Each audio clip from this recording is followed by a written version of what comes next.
Shavua Tov, everyone. Welcome to Tolos Tell Stories for Saturday night. The title of this week's video is An Original Celebration. I adapted and supplemented it from the book Treasury of Hasidic Tales on the Festivals by Rabbi Shlomo Yosef Zevin, as translated by Uri Kaplun. Rabbi Nachum was the eldest son of the second Rebbe of Chabad, Rabbi Dov Ber.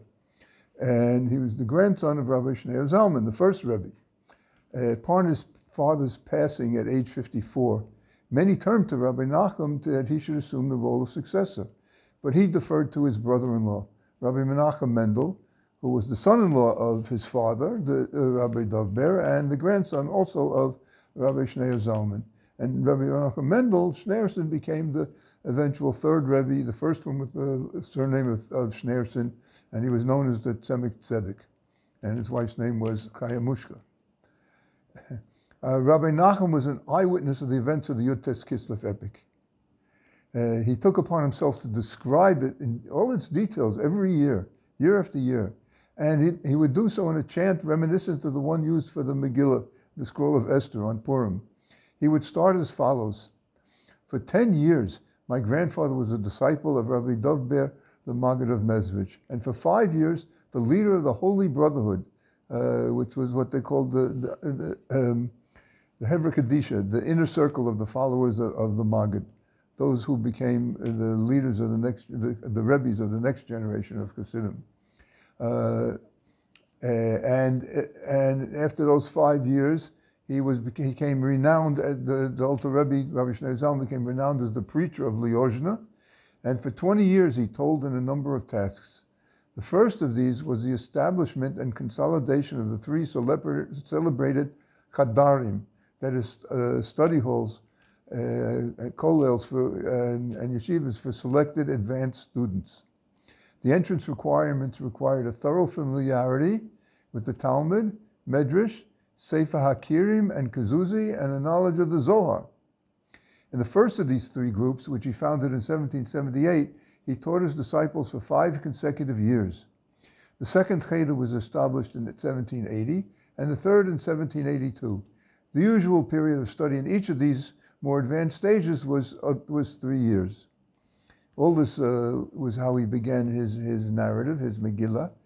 And then he said, my grandfather's other tasks in this period included the guidance of his Hasidim and his endeavors at spreading and explaining the doctrines of his teachers, the Maggid of Mezrich and the Baal Shem Tov, the founder of the Hasidic movement. When the various regions were allocated to the disciples of the Maggid for this purpose, after the Maggid passed away, my grandfather, the Alter Rebbe, undertook the most difficult, for the area where he was nearest to Lithuania than any of the other disciples. And Lithuania was the stronghold of the main stronghold of the opponents to the Hasidic movement. When Tanya first appeared, the book of Tanya, by that time there were already, Baruch Hashem, tens of thousands of Hasidim, including scholars and halachic authorities who followed his legal decisions. Because of the author of Tanya, the Baal Tanya, is also at the command of the Maggid of Mezrich, composed an updated Shulchan Aruch, and so all his followers followed his halakhic rulings, in which there were some sharp differences, such as how to construct the mikveh, the insistence on honed slaughtering knives for shechita, and so on. And it was during this period of time, after Tanya was published, that was when the libelous accusations took place.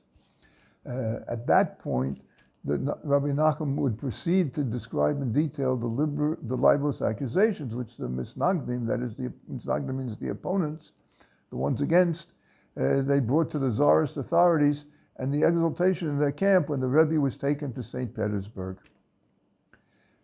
For example, when on Sunday, the 27th of Tishrei, 1798, word reached the main cities of Vilna, Minsk, and Shklov, the strongest and most densest population of the Misnagdim.